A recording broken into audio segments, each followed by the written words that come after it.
Meeting to order. We begin with the Pledge of Allegiance. I pledge allegiance to the flag of the United States of America and to the republic for which it stands, one nation, under God, indivisible, with liberty and justice for all. All right. If we could have a roll call, please. Commissioner Bradley. Present. Commissioner Gutierrez. Present. Commissioner Harper-Pedersen. Present. Vice Chair Silverman. Present. And Chair Shannon Bergman is absent this evening. All right, the next item is item 4, public comment. This portion of public comment is designed to give members of the public who wish to speak on an item that is not on the agenda an opportunity to speak. Is there anyone here who would like to speak on an item that is not on the agenda? Seeing none, I'm going to move on to minutes. Item 5, does anyone have any changes to the minutes? I don't have any changes. Seeing none, I'd entertain a motion. So moved. Second. Motion to approve and a second. All in favor? Aye. Well, through the chair, I'll do Oh, the are we roll call doing vote. roll call? No, it's been a while since you Sorry. chaired the meeting. Yeah. Commissioner Bradley. Yes. Commissioner Gutierrez. Yes. Commissioner Harper-Pedersen. Yes. And Vice Chair Silverman. Yeah. All right, the next item is public hearing. I'm going to read the procedure for public hearing. Staff will present a report on the history, physical features, et cetera, on the application, followed with staff's recommendations. The applicant may make a presentation. Thereafter, interested members of the community may speak on the proposal. When all interested parties have had an opportunity to be heard, the hearing will be closed and no further discussion from the floor can be held. The commission will then consider the evidence and make its recommendation. Be aware that if you challenge a public hearing item in court, you may be limited to raising those issues you or someone else raised at the public hearing described in this notice. The public notice or in written correspondence delivered to the city at or prior to the public hearing. We ask that speakers fill out a speaker's form found by the door and hand it to the recording secretary, which is Ms. Porras, prior to addressing the commission. The speakers should come to the microphone and speak since the meeting is being recorded, and this will assist staff in preparing the minutes. The first public hearing matter is 1667 San Carlos Avenue. Does staff have a presentation? Good evening, Lisa Costa-Sanders, Principal Planner. I'll be providing the staff presentation. The location of the project before you is 1667 San Carlos Avenue. It's located at the corner of San Carlos Avenue and Prospect Street. The existing site is 7,700 square feet in area. It contains an existing 3-unit residential building. That building was estimated to have been constructed in the 1940s, and due to many alterations to the building over time, it is not eligible as a historic resource. The site is zoned mixed use San Carlos Avenue, which allows up to 59 units per acre. The request before you is for design review of the new 4-story mixed-use building, a conditional use permit to allow parking within 40 feet of a street, and a tentative map for the 7 condominium units. This is the view from San Carlos Avenue. The proposed development includes 1 ground floor commercial space that you see with the windows there, and 6 residential units. The entrance for the residential unit is that door on San Carlos Avenue with the metal awning detail above it. And the building is in a contemporary architectural style, and I'll defer to the project architect to discuss the design in more detail for you. And then this is the view at the side elevation as seen from Prospect Street. As I indicated, 4-story development with ground floor commercial and parking garage. There's 3 one-bedroom units on the 2nd floor, 2 two-bedroom units on the 3rd floor, and 1 3-bedroom unit on the 4th floor. Staff feels that the development is well-designed with high-quality architectural finishes and significant landscape improvements.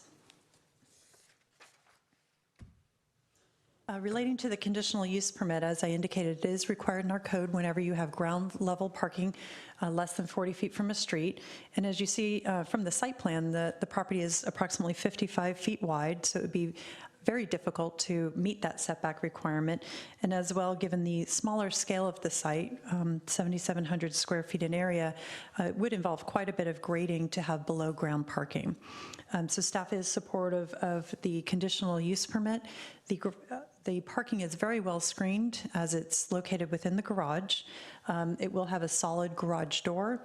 And then what you see here are 3 landscape green screens to provide some ventilation for that garage, but to also screen it from the public right-of-way.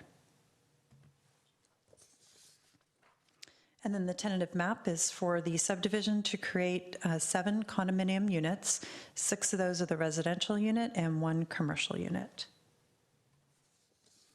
The applicant did host an outreach meeting in September and also mailed a follow-up letter with the revised plans in January. We did take some time to work with the applicant to really refine this design, so it did evolve from that September meeting they held with the neighbors to the January meeting. But concerns that were expressed at the December meeting, as was relayed to us by the applicant, as well as some email correspondence from neighbors. There was concern with the size and the design of the building, concerns with limited parking, a request for a traffic study and traffic improvements, as well as concern with construction impacts. The applicant has reduced the overall size of the building, reduced the size of the units, as well as enhanced the design to address the first concern. And I will note that the project does comply with on-site parking. It provides 9 parking spaces where 8 is required, and it does not take away any existing street parking spaces. A traffic study is not required. The project complies, is well under the maximum density for the lot, proposing 6 units where 10 is permitted under the density, and that was what was analyzed in the general plan traffic study EIR. So as such, we found that it is exempt from CEQA, and in consulting with our Public Works Department city engineer, we determined that a traffic study would not be needed for this development. It's a net increase of 3 residential units. But given the concerns from the neighbor, the applicant has agreed to contribute $8,000 towards traffic improvements that would be determined by the city engineer. And just to update you briefly, the city is currently undergoing a pedestrian safety evaluation of the San Carlos Avenue corridor. It's going to evaluate, do we have sidewalks on both sides of the corridor or one side? Is it going to be tree lined? Does there need to be any, bulb outs or crosswalk improvements? So at the completion of that study, then we will be able to determine what's the appropriate use of this contribution specifically at that Prospect San Carlos Avenue intersection. It may be to improve the crosswalk as it goes across San Carlos Avenue or improve the corner there as it meets. So that's what the applicant has agreed to, that contribution, and we put that as a condition of approval. And then finally, the contractor will submit a construction staging and operation plan. Our new process is that we have construction meetings before construction work begins to make sure they've complied with the conditions, they understand the concerns of the neighbors, review the construction plan prior to any work beginning. And then finally, we have the formal motion before you. Staff is supportive of the request, and the architect and the applicant are also here this evening to answer any of your questions. That concludes the staff presentation. Does anyone have any questions for staff at this time? Just one. Do you know approximately when the completion of the San Carlos pedestrian corridor study will be? I believe in the next couple of months, Oh, so okay. it's pretty soon. Great, thank you. So there's no grading or dirt haul of significance with this project requiring a dirt haul route or any of that? That's correct. Okay, anyone else have questions for staff at this time? No, but I did want to disclose ex parte communication. I've been out to the site with the developer, so. All right, does the applicant want to present anything? I just have a brief comment, and then I'll let Steve walk you through if you have any questions on the plans. Okay. Good evening, members of the commission. We just really want to thank staff and our neighbors for guiding us to the project that you see this evening. The collaboration that came through listening to our neighbors and having a owner who's willing to leave something on the table makes all the difference. A project under density in a TOD district, I think it's one of a kind. Steve Kellen and the structural engineer went to great lengths to reduce the amount of steel in the building so as to reduce the amount of crane work, which is going to have a huge impact on the neighborhood as this building gets built. So we just appreciate the neighborhood outreach, which, as you can see, we modified our plans twice on that basis. And if you have any specific questions, Steve's here to answer them this evening.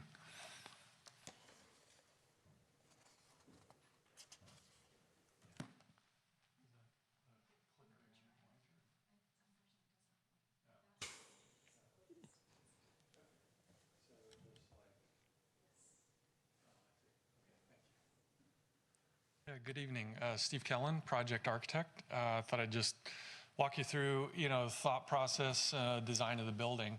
As staff went through, it's proposed mixed-use building. We have a small commercial space, on the ground floor with all of the parking contained in a garage, and then we have 6 residential units, on the floors above.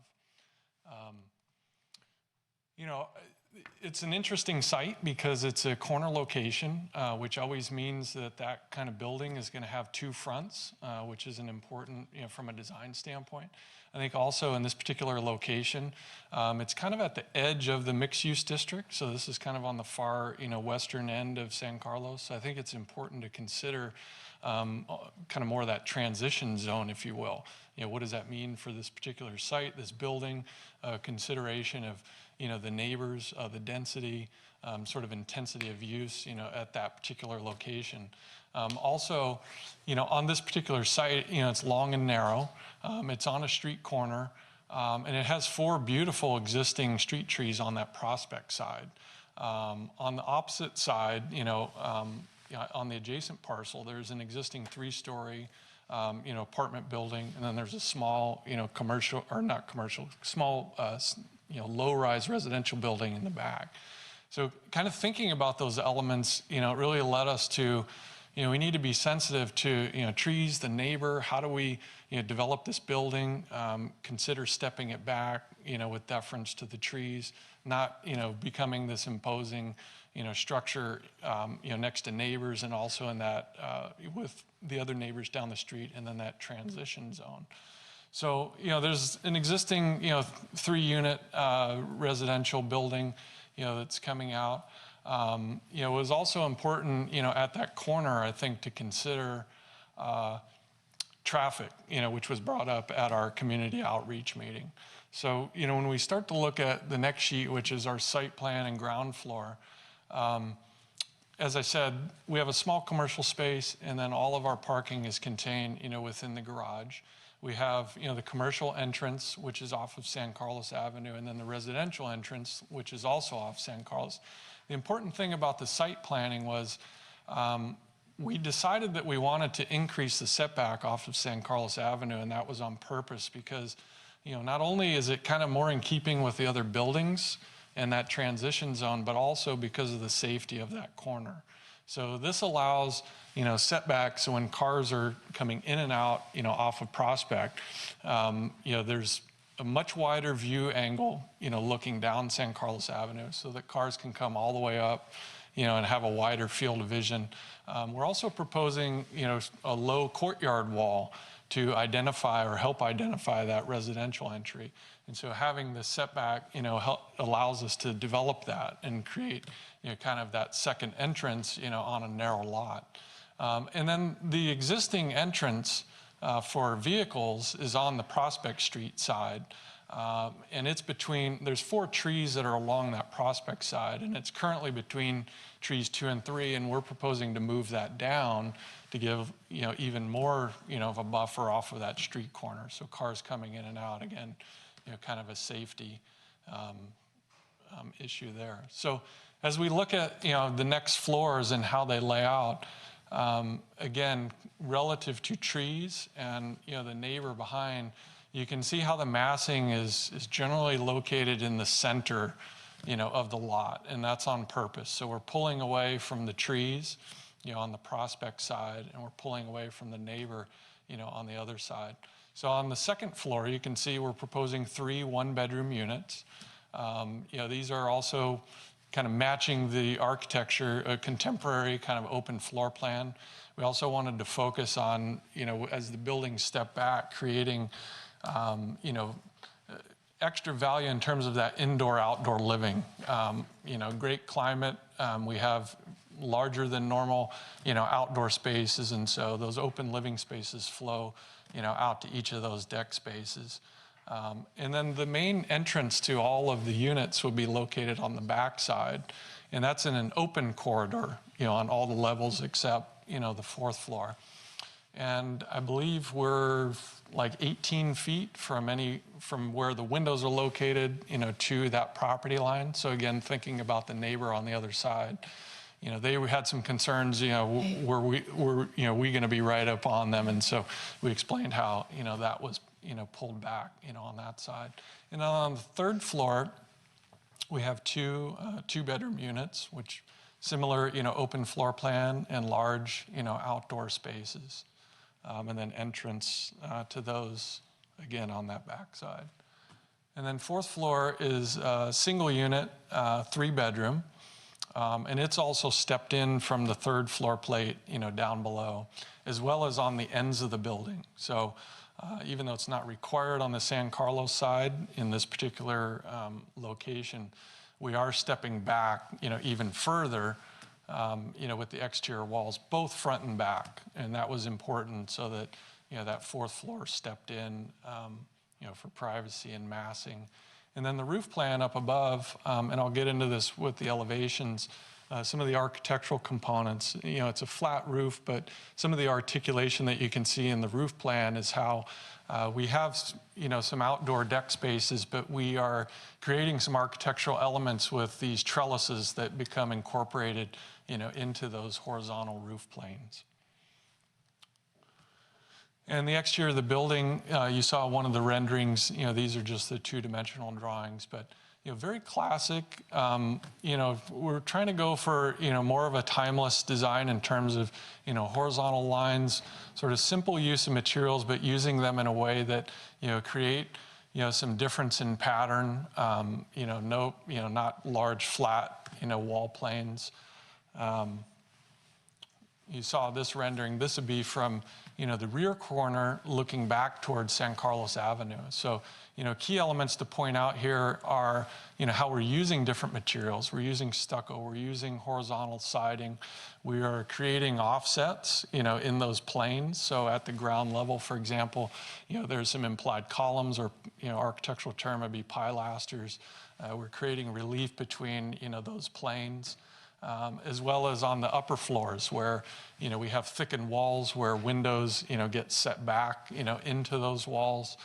We have horizontal planes, with the decks and or trellises. There are also some, shading trellis elements on the second floor that wrap around and continue, that line.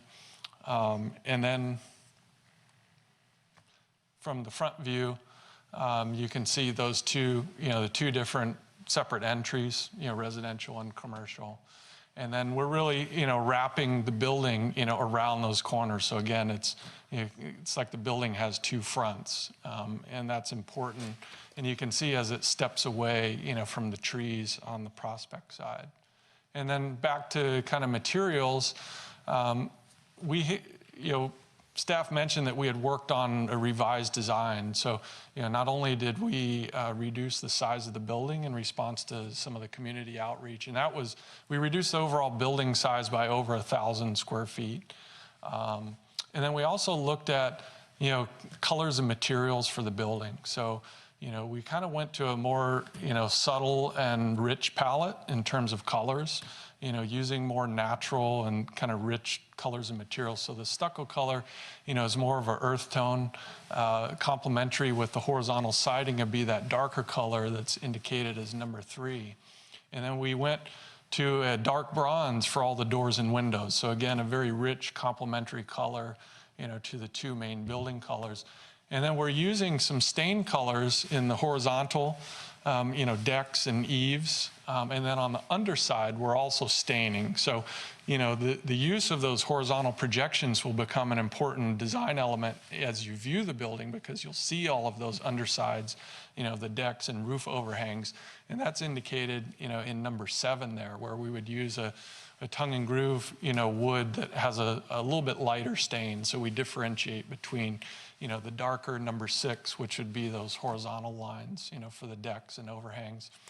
And then number 5 represents, an idea we have at that ground level, for the parking garage to provide, different wall plane material at the sidewalk, create some softness, allow some ventilation, for the garage. So doing a wire mesh that creates a vertical trellis. And in our landscape plan, we're showing vines that can grow up and fill that.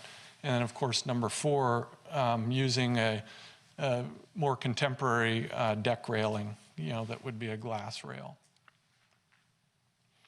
A couple building sections just kind of, show you our idea about how really the massing of the building is, moving towards the center of the lot.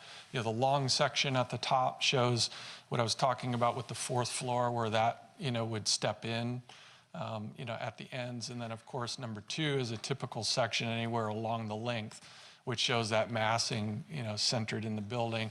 And just a detail, on the windows, like I talked about, just a typical wall is going to have about a 2-inch, recess for all the windows, and then we have some walls that are even thicker. So, we're really trying to create, a level of detail, even though, it's a modern design, for articulation in those windows.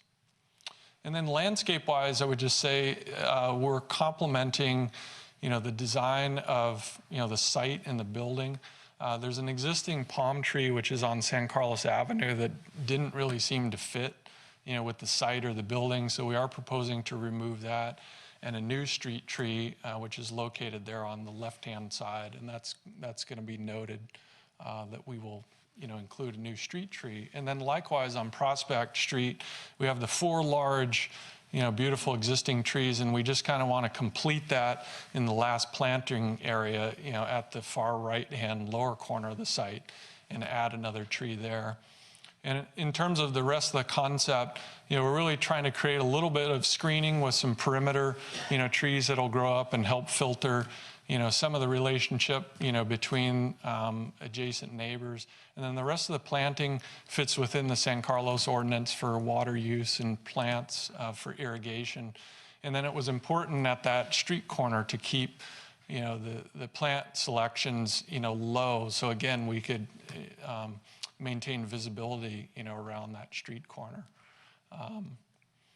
And then in summary, I guess I would just like to say that, just to reiterate a few numbers, the allowable square footage, FAR for this site is 23,121, and our proposed building is 11,800. So, we're roughly half of what's allowed. And same with density. It was important, we really, like I said, in this transition area, the site does support 10 units, and we're proposing 6. So wanted to point those out, and I'm here if you guys have any questions. Thank you for your time. Does anyone have questions for the architect? Just a brief comment and perhaps a question. Congratulations. I think you've done an outstanding job on this site, considering everything.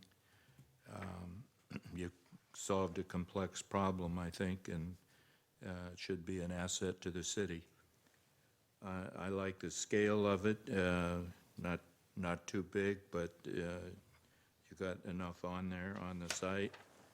Colors and the textures and the architectural style I particularly appreciate. Also solving the parking problem without digging, going under, very creative. I noticed a stairwell, 2 stairwells on the corners on the east end of the building, and did you consider having a roof deck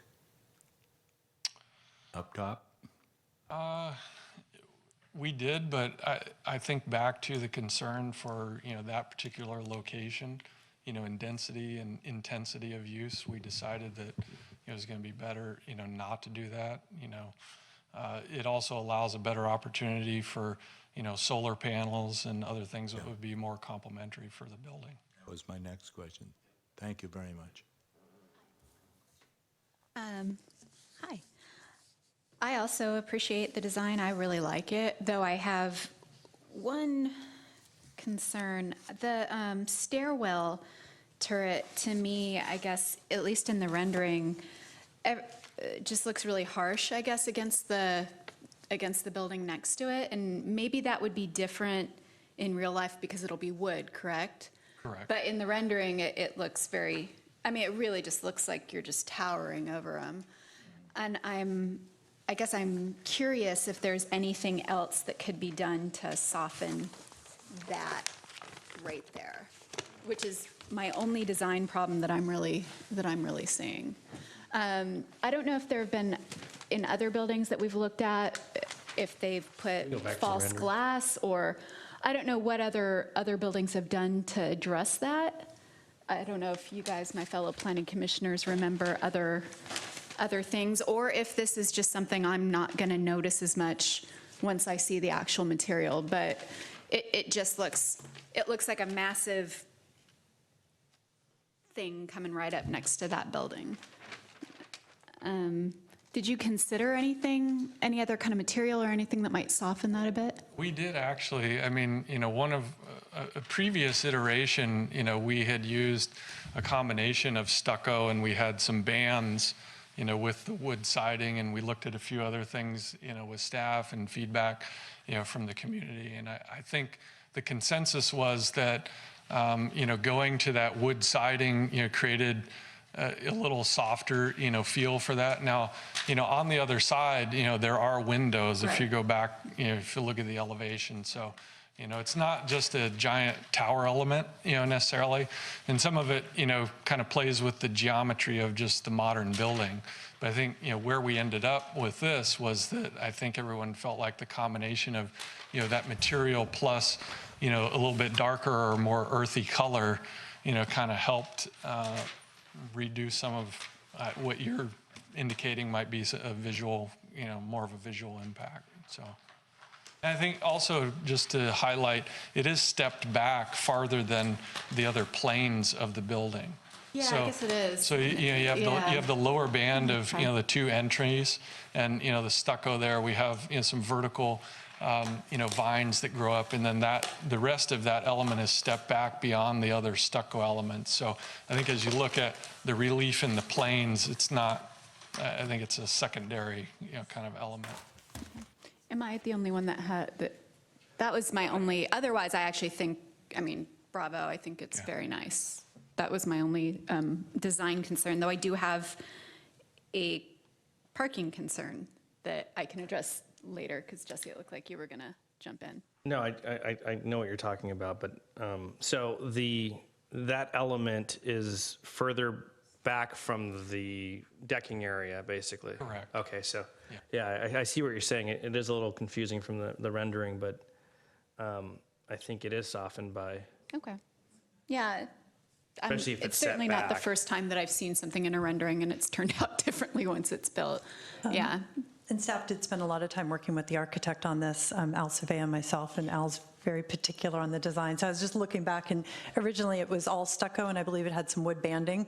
And so we went back and forth with a lot of different options on how to address that, and finally landed on that as being the final solution that we thought was the best quality. Okay. All right. Thank you. And then my second question is for the small commercial space. If I read that right, it's 675 square feet? Correct. What kind of tenant do you envision in a 675 square foot space Most likely, real efficient tenant. that doesn't need to park anywhere? That would be my next question, right? I mean, I think uses and maybe Mr. Stafford could speak to this also, but, typically we would see a professional office, Okay. In that location. And then I assume then, just given the location, we would be looking for on-street parking for the commercial tenant? Is that what you're thinking? So there wasn't any consideration given to shared parking with tenants or anything like that, or you don't foresee the need? Well, there's such a shortage of office space in San Carlos. So typically, who's going to come into that is more likely within that neighborhood, within a half mile. There's just no available office space. And so I think we'll have an easy time finding the right professional office to come in. Okay. But we're open to any ideas that you guys have. Am I the only one that has a concern? It's not a huge space, so it's not the kind of parking concern I would normally have with the MUNs that we come across, but inevitably it does raise the question, where would either the employee or the, where would? It's there never anybody any park? question about the small commercial spaces that Right. on mixed-use developments, so I don't know if we're going to answer that tonight, but, I mean, again, I'm the parking guy, so, I mean, I see it on all the mixed use, I mean, I have a problem with the code, but that's a longer conversation to have. The code is the code.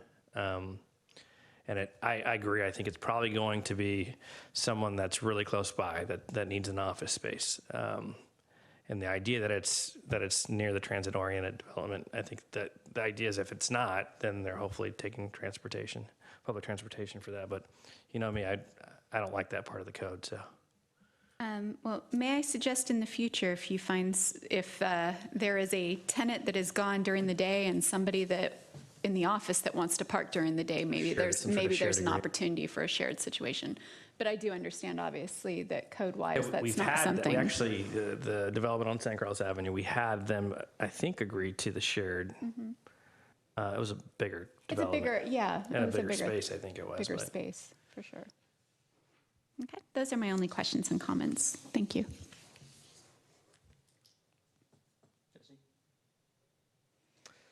I like the design. So how tall is the building immediately to the east? It's 3 stories. Do you have any idea how big it is?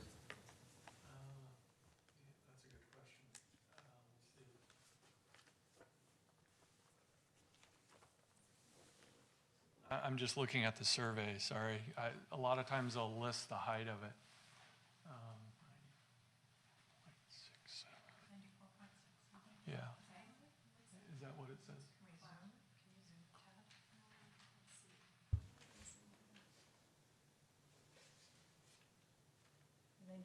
It's roughly 30 feet. I thought it was taller than that. Do you have an image where we can see what the eastern side of the building's going to look like? Are you asking Eastern side of your building? if we have a rendering or? Yeah. We didn't do a rendering of that side, but if we go to the elevations,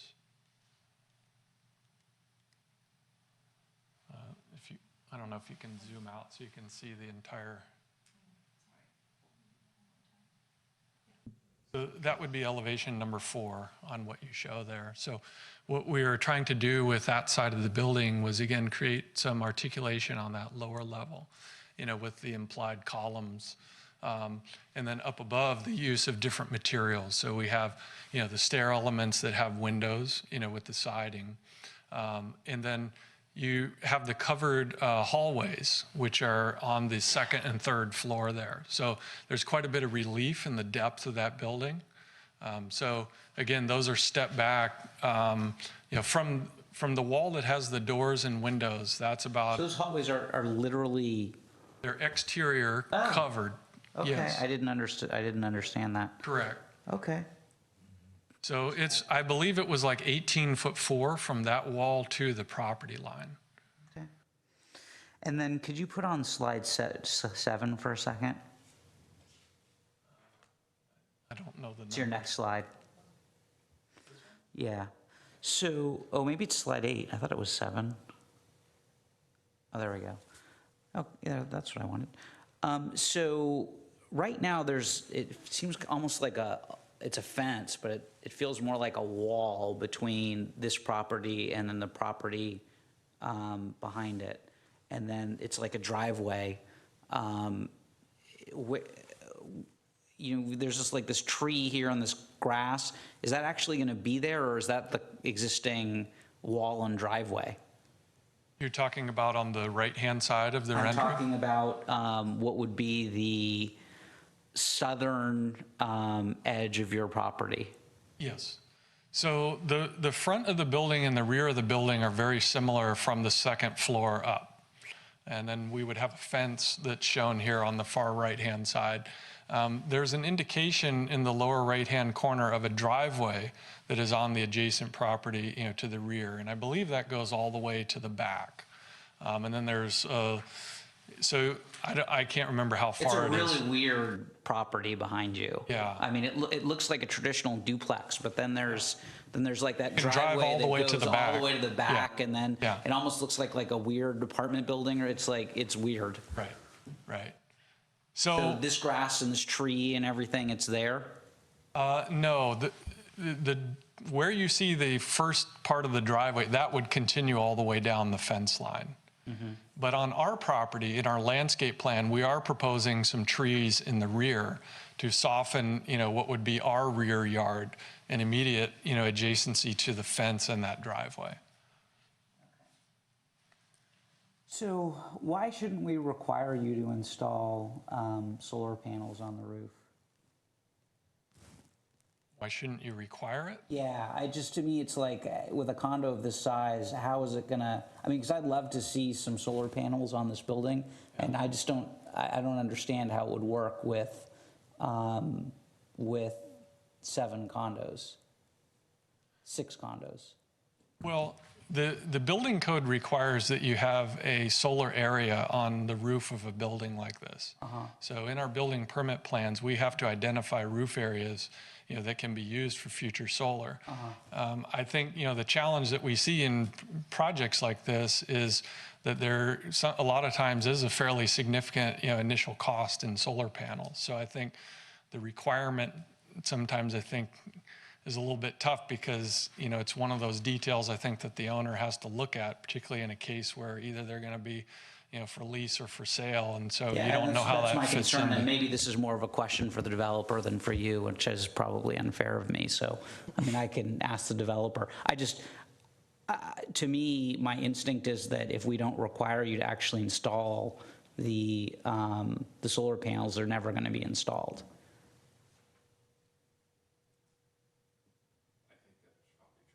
Yeah, so can we make them install the solar panels?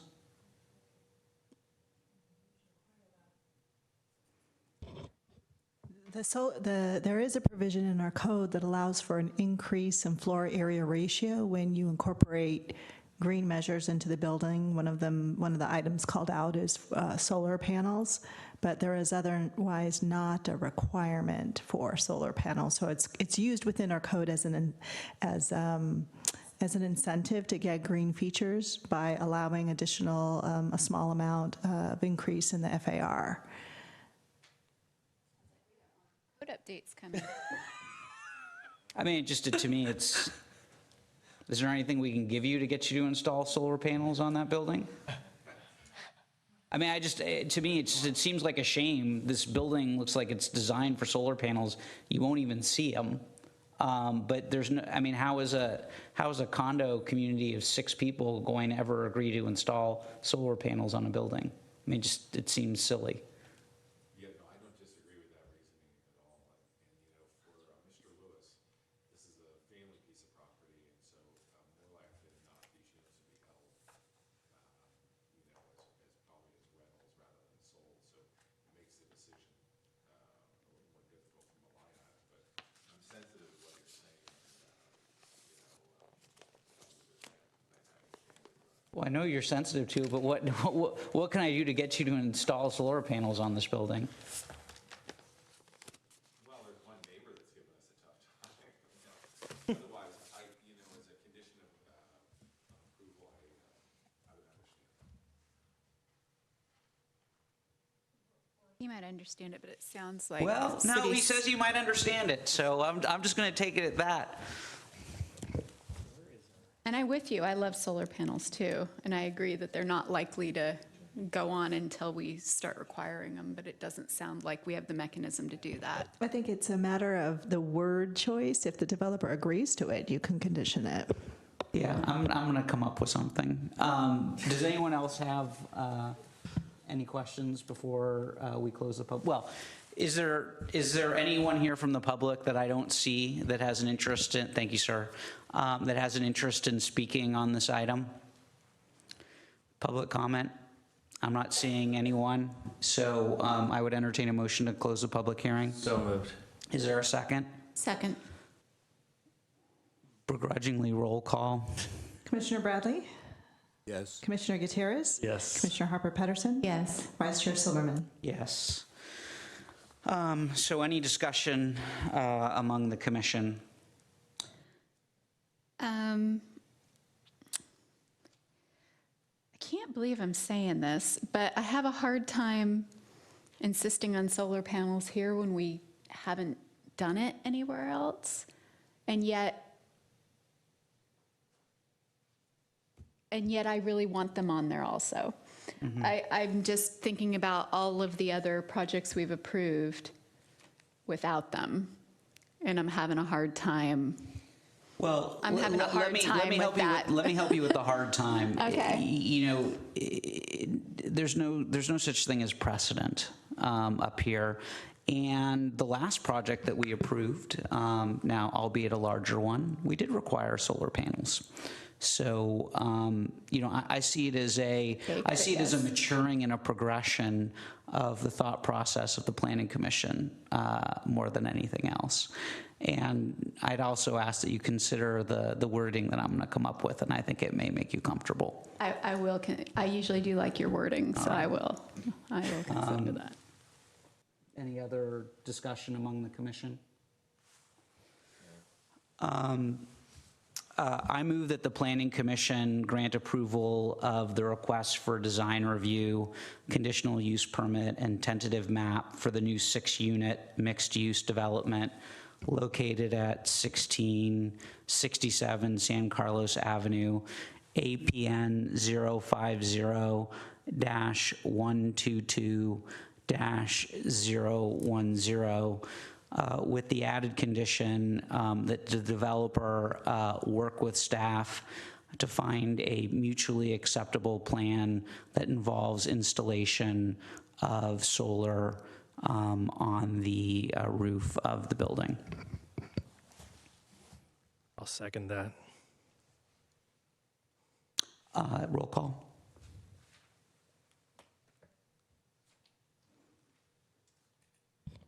Commissioner Bradley?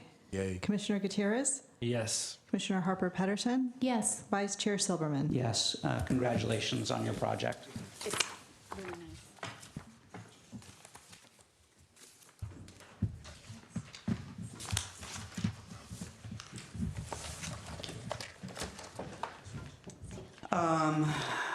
Moving on, we're going to open the public hearing on item 6B, 537 Laurel Street.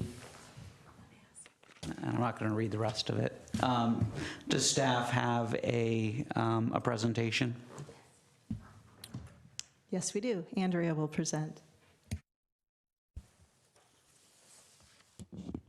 Thank you. Good evening, Commissioners. My name is Andrea Martisich, and I'll be presenting the request for consideration of a conditional use permit, and I apologize, this should say conditional use permit, not amendment, to add 3 antennas to an existing wireless facility. And this is at 537 Laurel Street. The project site is owned by AT&T and is an unmanned communications facility. The site is zoned MUD for mixed use downtown and has a general plan designation of mixed use medium density. The entire property is fenced in and is not accessible to the public. On site, there's a 3-story building with 2 penthouse areas on the roof. So there are several existing carriers on site and include AT&T, Verizon, and T-Mobile. This proposal is for T-Mobile, who has 6 existing antennas on site. Those 6 are split into 3 sectors, each sector having 2 antennas. Their proposal is to add 3 new antennas, so 1 antenna for each sector, for a total of 9 antennas belonging to T-Mobile. The antennas will be co-located with the existing T-Mobile antennas and then face the same degree as the existing ones. An RF study was completed as part of the application, and the consultant determined that the public exposure levels would not be exceeded at ground level. At the roof level, there is some exposure for occupational, or exposure that exceeds the occupational levels. However, the report also included 5 compliance actions that would bring the proposal into compliance with FCC guidelines. Those 5 actions were included as conditions of approval for the use permit. So this is the roof plan, and just to orient you, Laurel Street is on the left side of the screen. So Sector C is facing Laurel Street and on the facade. Sectors A and B are roof mounted towards the rear of the building, so towards that back alleyway. And as I mentioned, T-Mobile is proposing to install 1 antenna at each sector. The antennas are approximately 96 inches in height and 14.5 inches across. In addition to the antennas, the applicant is also proposing to install RRUs, 1 behind each antenna. One of the existing antennas in Sector C, over here, that belongs to T-Mobile, is also being proposed to be brought back closer to the building. It currently is out past the extent of the other antennas, and as part of the proposal, they want to bring it, bring it back in line with the building. So these are the elevations. The one on the top is the southern elevation, so view of the building from the parking lot. The roof-mounted antennas, which are located here, are at 62 feet at the highest point, and the facade-mounted antenna here is at 59 feet. The municipal code does allow this height for the antennas because they're lower than the overall height of the building, which is 63 feet. For the antennas, the antennas in the A and B sector are set back 17 feet 10 inches from the building, where 8 feet is required. The front sector, so Sector C, is on this lower elevation, which is your view from Laurel Street, and this shows the location of the new antenna. This antenna is proposed to be 3 feet from the front property line, where 5 is required. In the municipal code, pretty much any standard within the wireless ordinance can be modified as part of the Planning Commission review. So it's not a normal variance process or anything like that. It's something that's unique only to our wireless ordinance. So in this proposal, this would be 3 feet from the front property line, as the building itself is at the 5-foot setback. And then these are the views from the north and also the rear of the alley. So since the building is pre-existing with several carriers already located on site, the city is somewhat limited in terms of what we can require. Because T-Mobile is co-locating, we can't require, measures like screening the antennas of other carriers or things like that. In this situation, staff believes that the most appropriate measure in order to reduce visibility is painting the antennas and equipment to match the building. So we included the rendering, the proposed photo simulation of the facade, which we thought was one of the most visible. So as you can see in the top, the current antennas, the T-Mobile ones are the lower level antennas. They're currently white. And at the lower level, the proposed photo, they're proposing to paint all the antennas the color of the building, and then you can see the new antenna located in the middle of the other two smaller ones.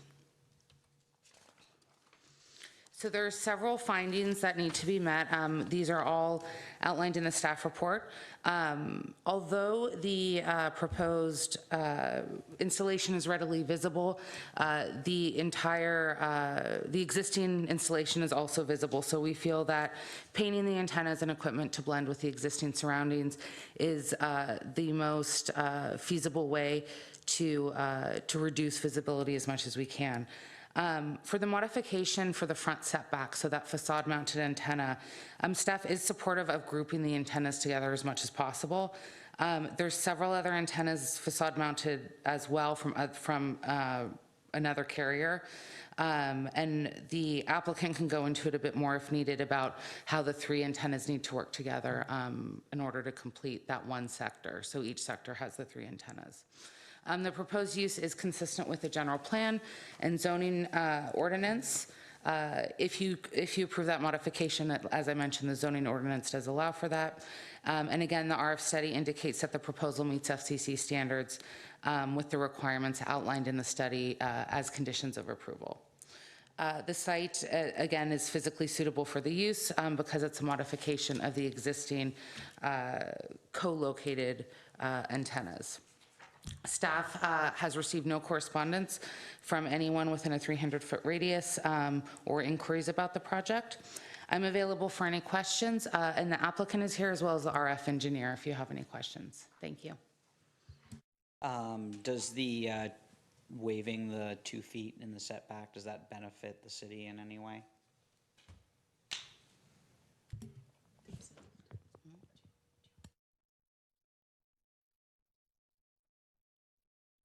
So I did some research while the other item was being heard. I think in terms, it would depend in terms of what other alternatives there would be for locating the antennas. So if the alternative was to locate it somewhere where it was more visible, then I would say yes, granting the 3 foot makes more sense in terms of reducing the visibility. The research I tried to do and find out, I think we're pretty limited because it's a co-located facility to requiring them to move it. But again, that's, it's these FCC rulings. So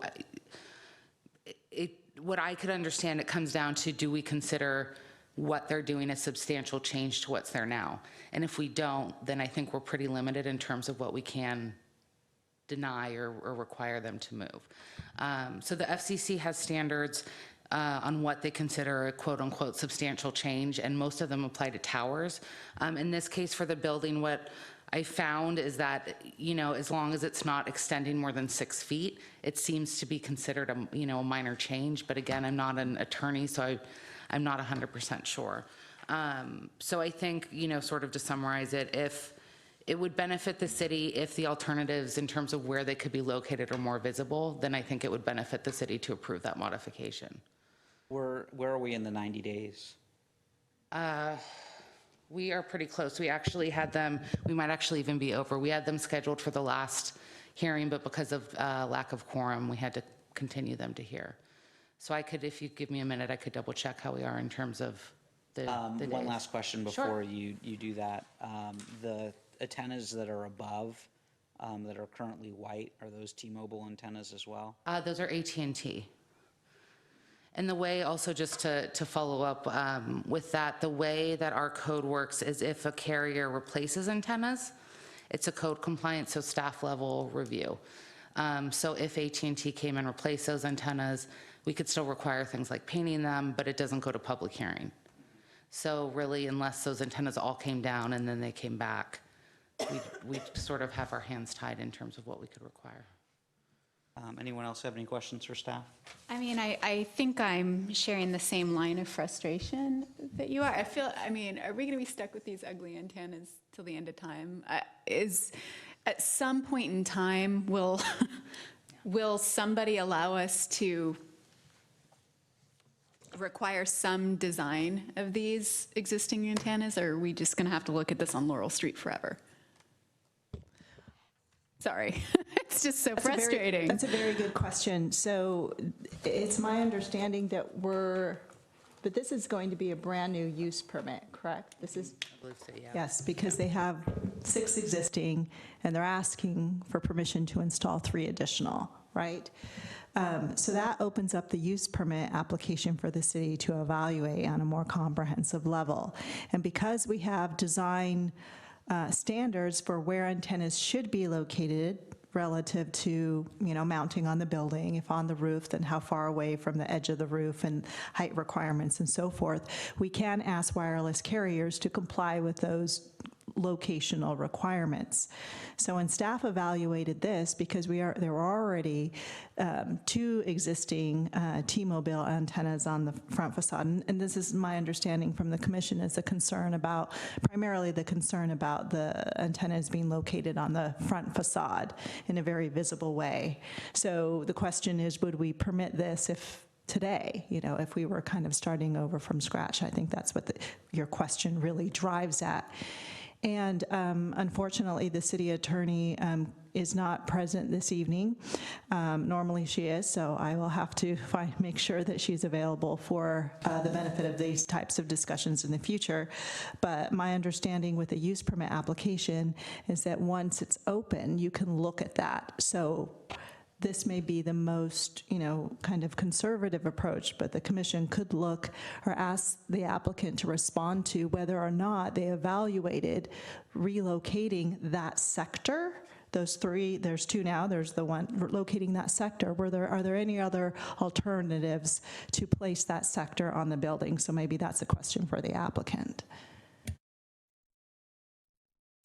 And just one last question, and I'm just going from memory. About a year and a half, 2 years ago, didn't we have an application for, I don't remember who the carrier was, but there was quite a bit of discussion on that at that time.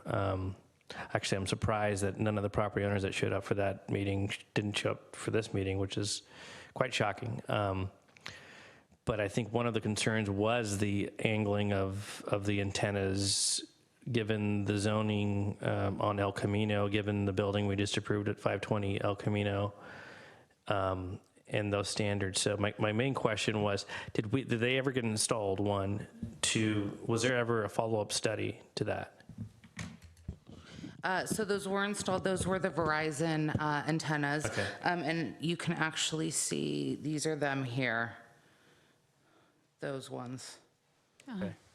So with that application, you're correct. There was originally a proposal facing the rear where future residential could go, and definitely some concerns with that.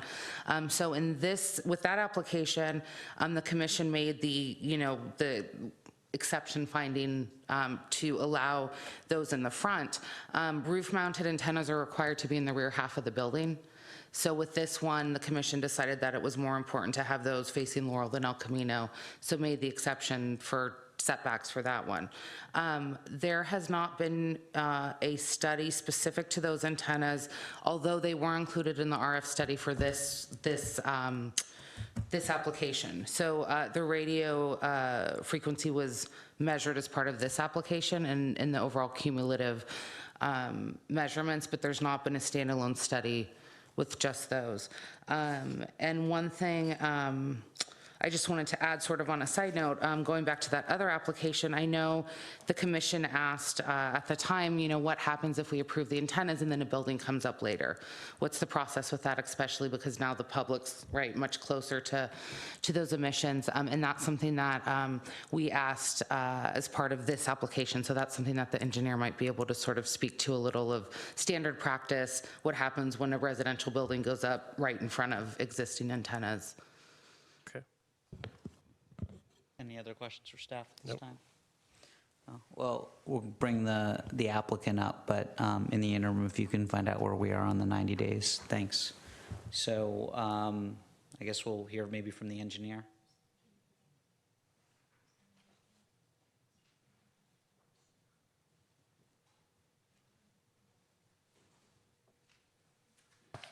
Good evening, everyone. My name is Darang Tech. I'm the engineer for the RF emission analysis on this proposed T-Mobile site. And I guess there were two questions outstanding. Okay. The easier one, I think, may be what analysis did you do, or what would happen if a residential building was built adjacent to this? Would at that point the RF levels exceed what is permitted, and what would happen? And then the second is whether you considered any other locations on this building other than the front. okay, so first question: if you have a building that comes up and it's within that distance of a safe zone, if you can say a safe zone, then by FCC rules, you have to do something about it, meaning either turn down the antenna power or move the antenna or move it into the locations.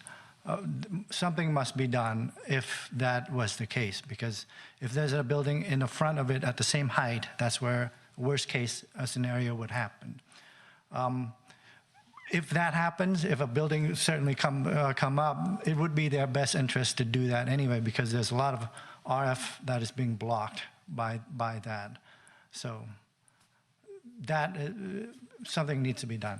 And then the second question, whether I'm not here as a T-Mobile engineer, so I wouldn't know if they had considered other locations, but I would imagine it would be in the same existing sectors where they need the coverage from.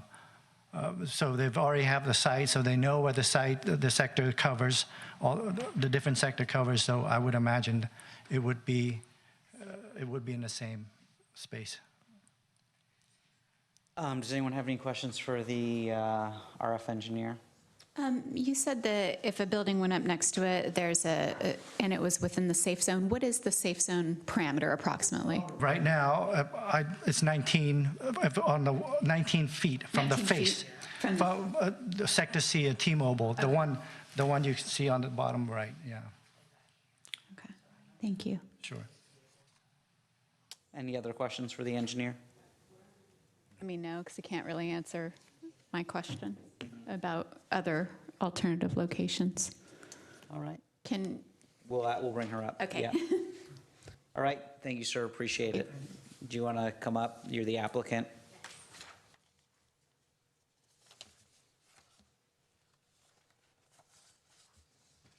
Good evening. My name is Caitlin McLester. I'm the land use planner on this project, essentially the project manager. So we did look into different locations for Sector C. First issue is that this is an ideal spot for any carrier. There's no interference, and there's no other items that could possibly get in the way of the signal. It completes the network in the best possible way in its current location. However, in addition to that, there is, so you can see that where the Sector C antennas, there is a access door there. So there's another little penthouse that goes up so many feet, not quite as tall as the one on the corner.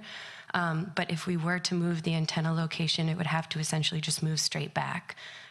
In which case the antennas would have to be able to reach up and over that penthouse, which would bring the height up to something that would not be ideal, I'm sure, for any aesthetic. Additionally, there's always issues with roof penetrating in terms of leasing agreements.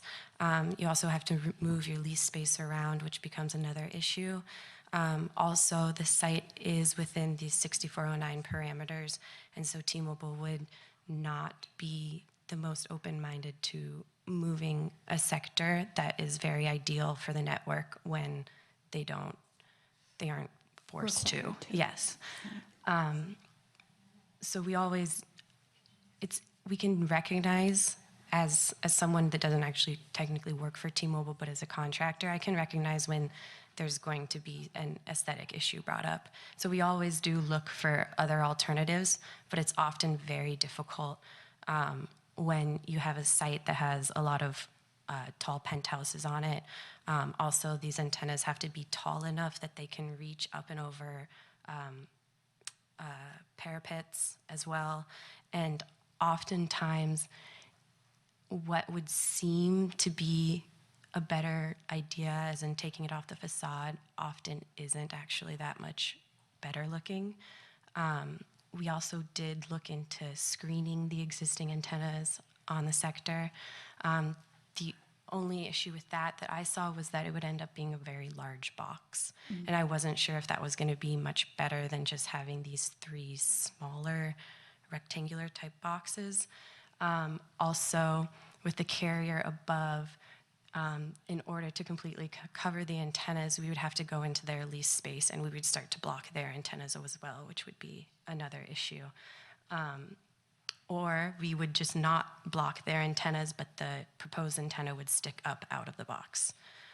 So overall, we believe that what was proposed would be the best. Thank you for walking me through that. That actually, it doesn't make me love them, but it does help me understand it a bit better. Right. That's the trickiest thing about this, especially designing these, is that there's so many parameters that are difficult to move around. And sometimes screening these items, I mean, they're not small antennas, we're putting surfboards up there, and that can be very difficult. And I completely understand the frustration. And oftentimes I do find myself trying to convince T-Mobile or the carrier to do something that they aren't legally required to do, and so it's hitting a brick wall. It's difficult. Right. But I understand your frustration. Yeah. Any other design thoughts from you guys? That's all I got. How much time do we have left on the 90 days? So we are past it. It's the 60 days because of the co-location. So they submitted originally in December, resubmitted at the end of January, and were declared complete before the last hearing. So they agreed to continue to this date. So we're already actually past So that. if we don't approve, basically they just get approved as a matter of law? I believe so, if their attorney pushes forward with that. Here we are again. I mean, I would love to see what the alternative designs looked like. I was going to say for the Verizon application a few years ago, we had them propose the like screening walls, like a parapet, and it did not look great. It didn't go over the whole building. They were limited because AT&T is a landlord, and so they were limited on what they would actually allow them to do. I've worked with Caitlin on other projects where she sent me steam pipes and different things that work with kind of like industrial buildings. With this particular site, though, I think I agree. We've had a struggle trying to find a way other than painting to camouflage it with all of the parameters that were mentioned, as well as the landlord having to agree to everything. In the abstract, the idea of being taller doesn't bother me because this building is so much taller than everything else around it, other than the Samtrans garage. But I'm not a visual person, so I can't envision what these taller antennas would look like. So one thing that would a few things. So if you approved something taller than 63 feet, which is the maximum height now, that would be the same process by which you'd be approving the exception to the setback. So it would have to be approved by Planning Commission. My concern would be that once you approve that new height, whatever that is, any new carriers could now use that taller height to go up to. So the way the code reads is by right, even if you're taller than the maximum allowed height, you can go up to whatever that maximum height is. So once a new antenna is at, I don't know, 75 feet or 80 feet, that's now the height for any antenna that comes in afterwards. Okay, well, I'm going to, make this comment, which I've made before. I really, really, really, really, really, really want to see these prior to the expiration of the Application. of the time period, because otherwise it just, it already feels a little bit like we have no choice, but if we don't have the time necessary to come back, it really, it's like, I don't know. I'm sorry, I don't mean to express my frustration at you, but I am frustrated because, to me, this is ugly. It's in the front of the building. I think that it is, pun intended, amplified by the, the white AT&T antennas that are directly above it. So even though it's painted, you're still drawn to it because you see the white AT&T antennas, but apparently we can't do anything about those. So here we are again. Anyway. And through the chair, I think one of the reasons why staff did not request renderings for the alternative that you just described, Caitlin, which was to remove Sector C and push it back along the roof line on top of the penthouse, because you would need to put it on top of the penthouse, I believe is what you said.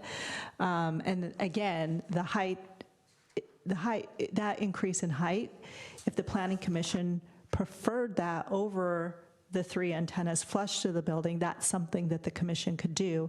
But when staff was first evaluating this, we didn't think that would be an option that the Planning Commission would want to consider because of the increase in height and because it would set a new benchmark for height for any additional carriers.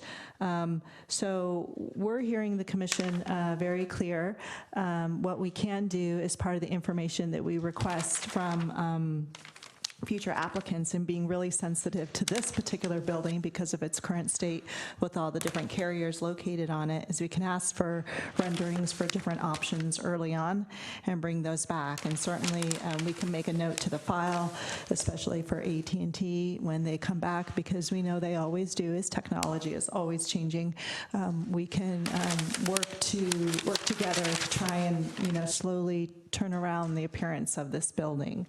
But I just, wanted to make it clear to the Planning Commission that if you really felt strongly about the location of Sector C, you do have the ability to approve it with a condition for relocation, even if it means increasing the height. It's just that we didn't think that that would be ideal, so that's why we didn't present that option before you. Yeah, and I'm certainly not convinced that's the right option, but I do agree with David, it would be nice to have seen it.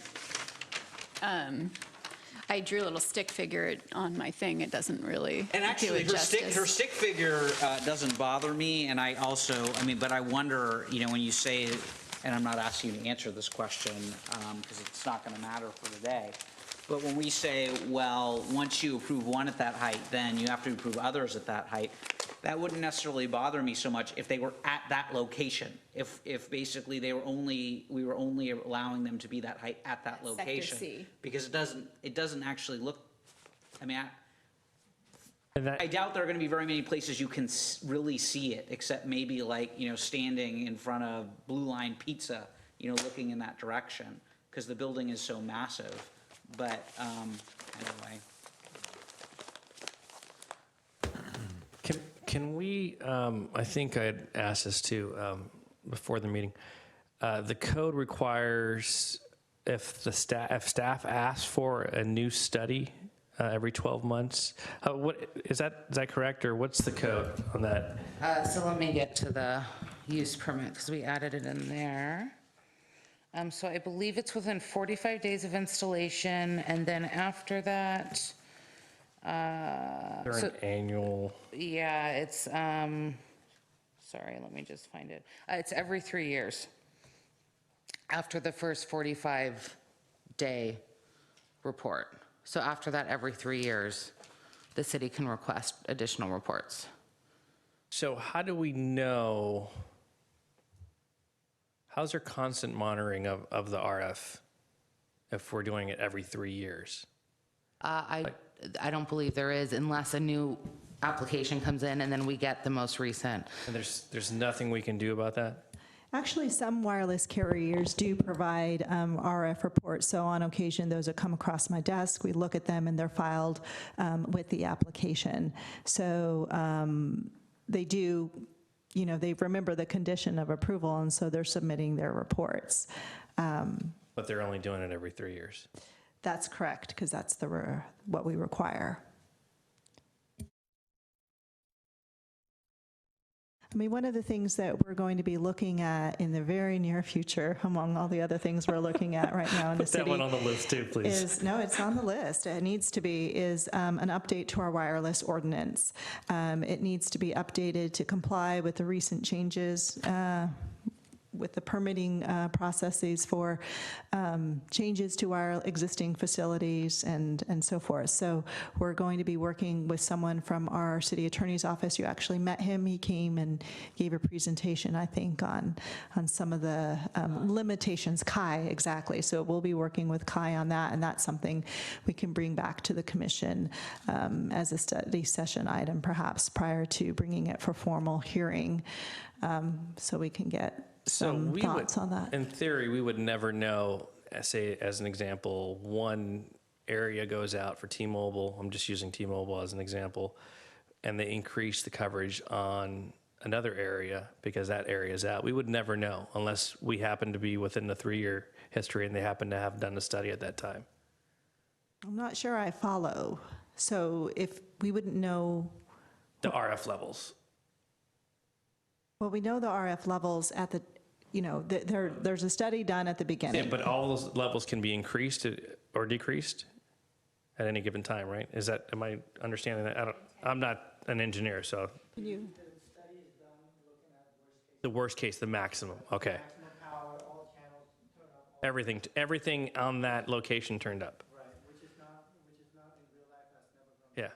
Yeah, okay. Well, but when you do that, is your worst case scenario full power on all of the antennas that are up there at the same time? We do. We take into account the other ones too, how much they contribute to T-Mobile. Not just at that moment, but like if you were to turn, you guys know the specifications on all of the others and max them out too? We do know them, yes. We do know them, particularly for this site, for this building, because we've done some for the building owners that we've done for them. So you're saying you got even more data on this particular building? The data in the report is we've used all the other carriers' information up to date, including the Verizon as well. Okay. Any other questions for the applicant or the engineer? I'd entertain a motion to close the public hearing. So moved. Second. Second. There's a motion and a second, and I suppose there is a Roll call. roll call vote. Commissioner Bradley, Yes. Commissioner Gutierrez, Yes. Commissioner Harper Pedersen, Yes. Vice Chair Silberman. Yes. Any additional discussion among the commission? No, but now I'm starting to visualize it with actual surfboards up there, thinking we might want to think about that next time. I mean, As a what can design we do? standpoint, actually like having them look like a surfboard. That would be better. Maybe like design, have them put like, Exactly. paint like ocean on the side of the building. Exactly. Yeah, that's an idea. Any other comments from the commission? No, just added to our list of revisions, or hopefully, I know every time we have one of these applications, it's the same. We have a lot of the sames, and that helps to contribute to that Patterns, list. right? So the motion is on page 7 of the report. If someone, And through Or the it's chair, there as if I well. may offer this, if the commission feels that this may add some value or benefit to the decision you're making this evening, you could add a condition that allows staff to take a look at a rendering that shows a modification to Sector C located towards the back of the front facade in that penthouse area, if you'd like to give some discretion to staff to work with the applicant to see what that would look like. And so would the condition be that the applicant is required to submit that alternative rendering to staff, and giving staff discretion to choose the alternative rendering instead of this one? Would that be? that could be something you direct staff to do, to work with the applicant so that they provide a rendering for Sector C evaluation and give that discretion to staff, which all of which would need to be submitted prior to building permit issuance. That's, I like it. I like that. I like it.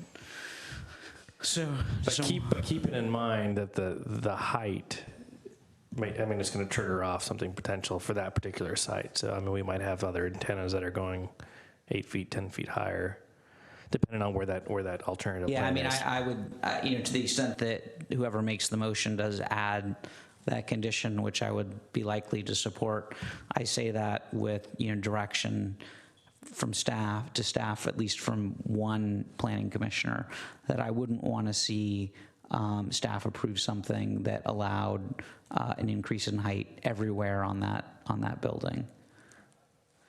That's understood, and there's also the additional caveat that I should share with you, which is the building, AT&T, which owns the building, would need to agree to the revised location, should that be the case. Because they're leasing that to T-Mobile. Someone want to make a motion? Okay, one moment. All right, and then you guys are just going to have to help me word it a little better if it comes out not quite as good as we were hoping. I move that the Planning Commission approve T-Mobile's request for a conditional use permit to install 3 new antennas and associated equipment on an existing building at 537 Laurel Street based on the required findings and for the reasons incorporated in the staff report, with the additional condition that the applicant submit to staff additional renderings of Section C at a different location. And give staff, did you say give staff, did she say that already? I'm sorry. She did not. And give, And give staff discretion. yeah. Give staff.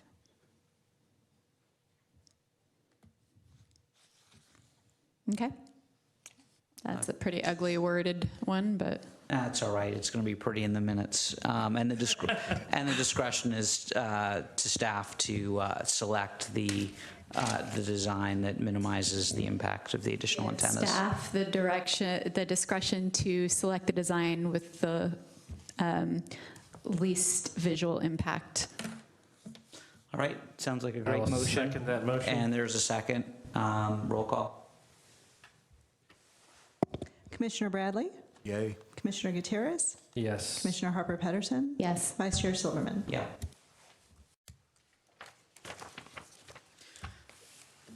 All right, thank you. And you know what, I don't think that it matters now or really ever, but did we make a motion to close the public hearing? We did, okay. So moving on to item 7A, is there any report on recent city council actions? None on any recent ones. Thank you. And do any members of the Planning Commission have any comments or reports that they'd like to make? I do. Briefly, the citywide wayfinding steering committee, which I'm a member, had its kickoff meeting on February 16th at 8:30 in the morning. And the consultants doing the study are Hunt, consultants of Pasadena, my hometown, and Nell Sealander led the meeting. There were several other city officials elected and appointed in attendance, and we'll be meeting again probably as soon as later this month. And also, I'd like to report they had coffee and donuts. Fantastic. Well, thank you. Any other Planning Commission comments or reports? I don't have anything. All right. Is there any correspondence? None this evening. All right. Other than, of course, what was part of the packet. And are there any planning staff comments, reports, or updates of current projects? Yes, so for the Planning Commission's next meeting, which is occurring on March 20th, a redesign of an existing hotel located at 26 San Carlos Avenue will be presented for the Planning Commission's consideration. At 26 San Carlos Avenue? I believe that's the address. It's, excuse me, El Camino Real. That was a big mistake. 26 El Camino Real. I don't know. Sometimes I get those streets confused. They're just the major ones, but perpendicular. Thanks for paying attention. And at the meeting following that, either the meeting following that on April 3rd or April 17th, staff will be bringing forward an application for a new hotel located at the corner of Industrial Road and Britton. In other news, New hotel at Industrial in Britain? that's correct, On the corner? on the corner. I believe I mentioned this on a couple occasions before, but It's right at the intersection there. I would imagine it's the office building right there, right? it's on the Okay. It's, northeast. There's buildings on all Yeah, four that's what I was corners. thinking. Yeah. Okay. Huh, okay. Interesting. Yeah, so that'll come forward in April. And then with respect to development on the progress of the single-family house size project that we are embarking upon, we will have later this month, on March 29th, our first kind of kickoff meeting, if you will, which will consist of a study session with the RDRC. So again, that's March 29th. Here at City Hall, first study session with the RDRC, so that we can get input from the RDRC on that topic. Other related information I'd like to share with the commission is that we received a total of 25 applications from people who are interested in serving on the advisory committee. Most of those were in the homeowner category, so if I haven't mentioned it before, just to share, we carefully thought about the makeup of this committee, and the committee will be made up of 4 homeowners, 1 architect or designer, 1 local builder or developer, and then 1 residential realtor that is knowledgeable about real estate, specifically in San Carlos. So it was really impressive to see so many people. I know there's a lot of interest throughout the community, but so many people willing to dedicate their time to really participate in the advisory committee. That was really great to see. So the next step is for council to go through the applications and select individuals to go through an interview process. There's quite a few of them to get through, but we have really good, cross-section of the community, so that's great to hear, which is what we wanted for this committee. So I'll probably give updates, to the commission at each hearing. This is moving pretty quickly, and just today I was able to confirm that the study session can take place on March 29th. May I make a humble suggestion through you to City Council that the 4 homeowners they pick are from a cross-section of neighborhoods in San Carlos? It'd be a shame if everybody was from the hills and there's nobody from the east side, or vice versa. The flats, the hills, and the east side, I think everybody has their unique challenges when it comes to residential design, and it'd be nice to hear from a cross-section. I'd be happy to share that with the council. Thank you. Oh, and then one more thing I should have mentioned. I will not be here on March 20th. I will be in Mexico or on the way back. Either way, I will not be calling in. May not get back in. All right, we'll see. Is Shannon here on the There might 20th? be a wall up by then. We'll see. Do we believe that Shannon's going to be here on the 20th? I believe she will be. Okay, I'll make sure we have a quorum. thank you. Okay. All right. All right, if there's nothing else from staff or the commission, the meeting is adjourned.